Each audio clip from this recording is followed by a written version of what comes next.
भारत सिंह जी हमारे मजबूत अध्यक्ष कहाँ गए? बाल मुकुंद जी, हमारे प्रताप ग्रेवाल जी और सबके विधायक काशीलाल मीणा जी, हीरालाल अलावा जी, मुरली मोरवा जी, कलावती भूरिया जी, हर्ष गहलोत जी, मुकेश पटेल जी, चंद्रभागा जी, अशोक बागी जी, जेपी सिंह जी, वाल सिंह मीणा जी, ध्रुव बड़वाल जी, मनोज गौतम जी, हमारे मजबूत उम्मीदवार। इसकी बात भी मैं बता दूं, लोग कहते हैं कि कमल पटेल बहुत बुजुर्ग है। अगर ये बुजुर्ग है तो मैं क्या हूं? मुझे टिंकू कहा है, टिंकू ने आके कहा, भोपाल आया, सब कहते थे इसे चुनाव मिला दो, टिंकू आया, कहता जी मैंने तो सेवा अभी शुरू करी है, कमल पटेल तो 40 साल से सेवा कर रहा है, इसको चुनाव मिला है। तो हमारे मजबूत उम्मीदवार कमल पटेल जी, सभी आदरणीय बुजुर्गों, भाइयों और बहनों, सबसे पहले आप सबका बहुत बहुत धन्यवाद। आप यहाँ आए, आपने कांग्रेस का मान सम्मान बढ़ाया और मुझे बल शक्ति दी, मेरा खून 250 ग्राम बढ़ाया। आप सब यहाँ आए हैं, अलग अलग क्षेत्र से आए हैं, अलग अलग जातियों के, अलग अलग धर्म के हैं, सही बात है, अलग अलग धर्म के हैं। बाबा साहब अंबेडकर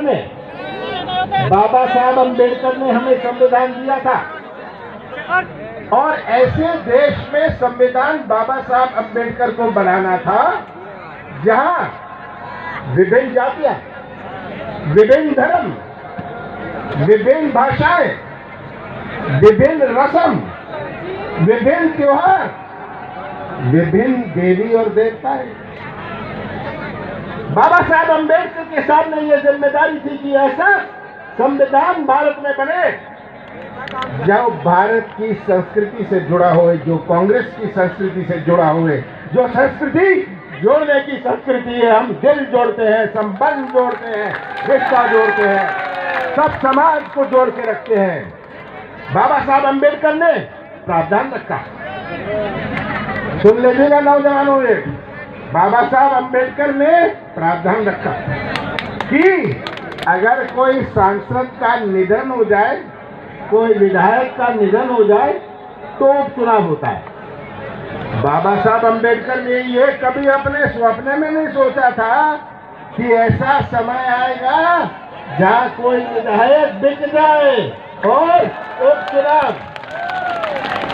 उपचुनाव सौदेबाजी से करना पड़े, अपने देश में सौदेबाजी की राजनीति आ जाए।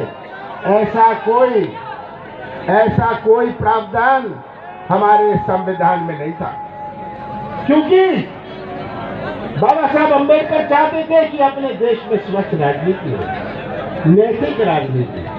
कोई सौदा नहीं करेगा, कोई बोली नहीं बोलेगा, और सरकार बनेगी तो वोट से बनेगी, नोट से नहीं बनेगी। तो हर चुनाव तो एक प्रजातंत्र का उत्सव होता है, पर ये कैसा उत्सव है? ये तो सौदेबाजी का उत्सव है। ये सौदा हुआ, बोली बोली और सरकार बना ली। अब तो आपको आगे ये चाहते हैं कि पंचायत के चुनाव में गांव में बोली बोल लेना, सरपंच बन जाएगा। ये अब हालत आने वाली है। ये आज हमारा प्रजातंत्र जो है, हमारा संविधान जो है, इतनी बड़ी